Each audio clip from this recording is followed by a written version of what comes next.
Hello friends, welcome back to best counsellor. So finally आपके 10 days बचे हैं JEE mains के एग्ज़ाम को लेके। तो इस वीडियो में हम बात करने वाले हैं कि इन 10 डेज में आपको क्या करना चाहिए, आपको क्या स्मार्ट स्ट्रैटेजी यूज़ करना चाहिए, कौन से हाई वेटेज चैप्टर्स करने चाहिए जिससे आप अपने जेई मेंस में मैक्सिमम स्कोर कर सकते हो। सो सबसे पहले हम बात करते हैं कि आपको इन 10 डेज में करना क्या है।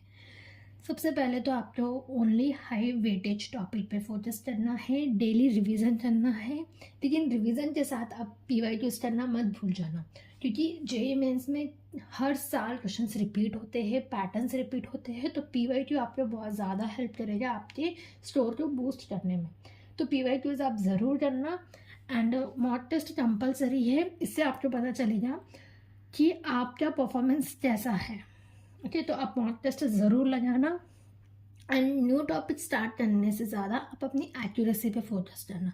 मतलब कि आपने जितने भी चैप्टर्स किए हैं अब तक, पहले आपके वो पूरे क्लियर होने चाहिए। उसके कॉन्सेप्ट, उसके फॉर्मूला बेस्ड क्वेश्चन, उसके थ्योरेटिकल क्वेश्चंस, वो आपके पूरे कंपलसरी कॉन्सेप्ट क्लियर होने चाहिए।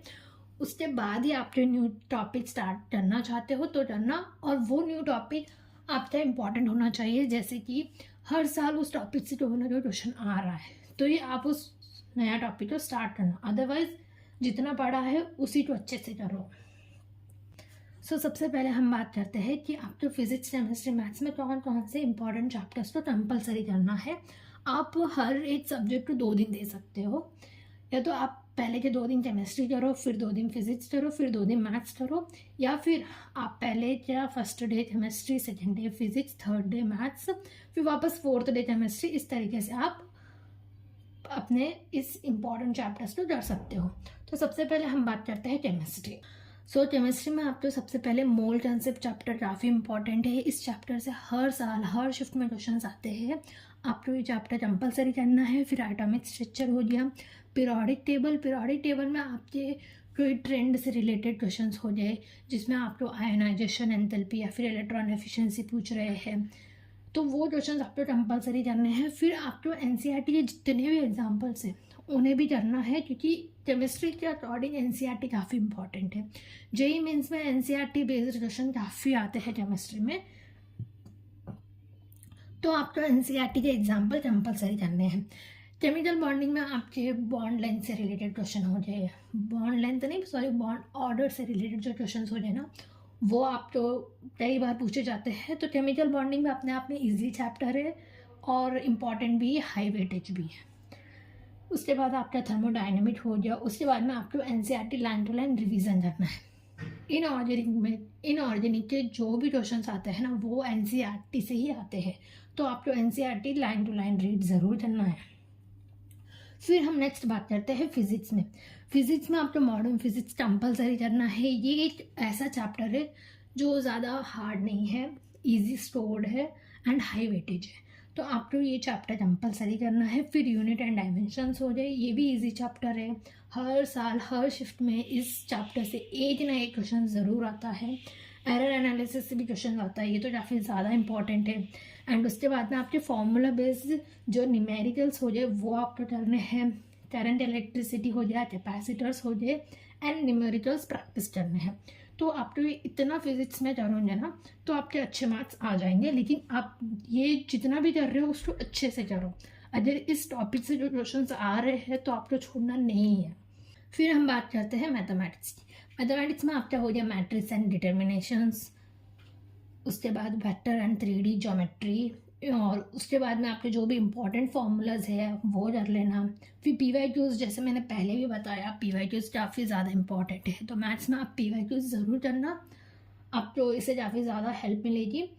उसके बाद लिमिट्स एंड कंटिन्यूटी, फिर डिफ्रेंशिएशन, इससे आप बेसिक प्रॉब्लम्स ज़रूर करना। फिर हमारे जो स्टैंडर्ड रिजल्ट एंड शॉर्टकट्स हो गए वो भी आप ज़रूर करना। जैसे कि आपका जो हो गया ना, तो क्वाड्रेटिक इक्वेशन से जो न्यूटन्स लॉ पे जो क्वेश्चंस आते हैं, वो ऐसे तो दिखने में बहुत डिफिकल्ट दिखता है, लेकिन आप अगर उसमें से जो उसकी छोटी सी ट्रिक है वो यूज़ करोगे ना, तो ये क्वेश्चन आपसे जब भी गलत नहीं जाएंगे एंड ये इजीली आपसे सॉल्व भी हो जाएंगे। तो आप उसी तरीके से जो स्टैंडर्ड रिजल्ट है या फिर शॉर्टकट्स है वो ज़रूर करके जाना। तो इन 6 दिनों में आपके जो 3 सब्जेक्ट्स हैं उन तीनों का आपको रिवीजन करना है।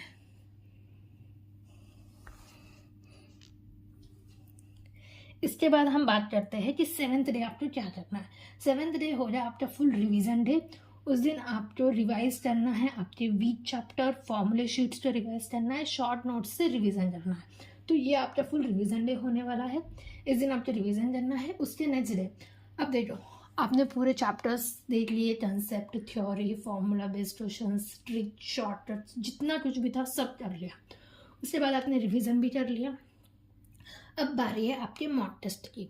तो आपको मॉक टेस्ट देना कंपलसरी है। सबसे पहले तो आपको एक फुल लेंथ मॉक टेस्ट देना है, उसे एनालाइज करना है कि आप कहाँ कहाँ मिस्टेक कर रहे हो।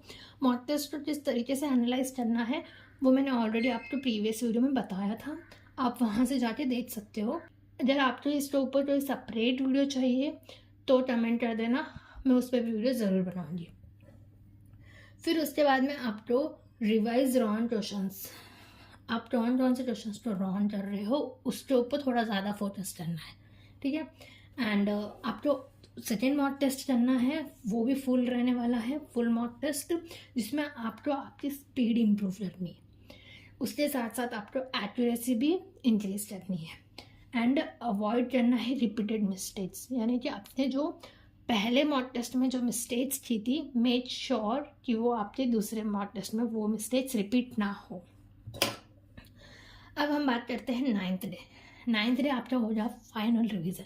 अभी आपने सबसे पहले थ्योरी पढ़ ली, रिवीजन कर लिया, मॉक टेस्ट लगा लिया। अब इन सब के बाद भी अगर आपको कहीं लग रहा है कि मेरी यहाँ मिस्टेक हो रही है, मैं ये चीज़ भूल रही हूँ, ये चीज़ इम्पॉर्टेंट है, तो आप अपने 9th डे में उसे कीजिए। आपके जो फॉर्मूलाज है, शॉर्ट नोट्स है, उसे रेफ़र कीजिए। कोई भी नया टॉपिक स्टार्ट मत कीजिए।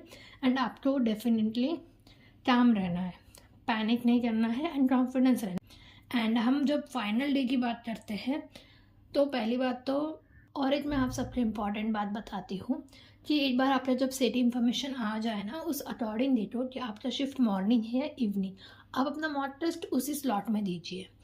अगर आपका मॉर्निंग शिफ्ट है तो आप अपना मॉक टेस्ट मॉर्निंग दीजिए, अगर आपका इवनिंग स्लॉट है तो आप अपना मॉक टेस्ट इवनिंग दीजिए। एंड फाइनल डे में आपको ऐसा नहीं कि फाइनल डे और आप दिन रात पढ़े जा रहे हो, नहीं, आपको जितना पढ़ना था, जो रिवाइज करना था, प्रैक्टिस सब कुछ हो गया है। सो फाइनल डे में आपको अच्छे से नींद लेनी है, रिवीजन, लाइट रिवीजन करना है, पैनिक नहीं करना है एंड अपने आप पे भरोसा रखना है। तो ये हो गई आपकी final exam trip. So that's all about today section. I hope आपको ये वीडियो इन्फॉर्मेटिव लगा। एंड अगर आपको ऐसे ही इन्फॉर्मेटिव वीडियोस चाहिए तो आप हमारे चैनल को सब्सक्राइब कर लीजिए। Thank you.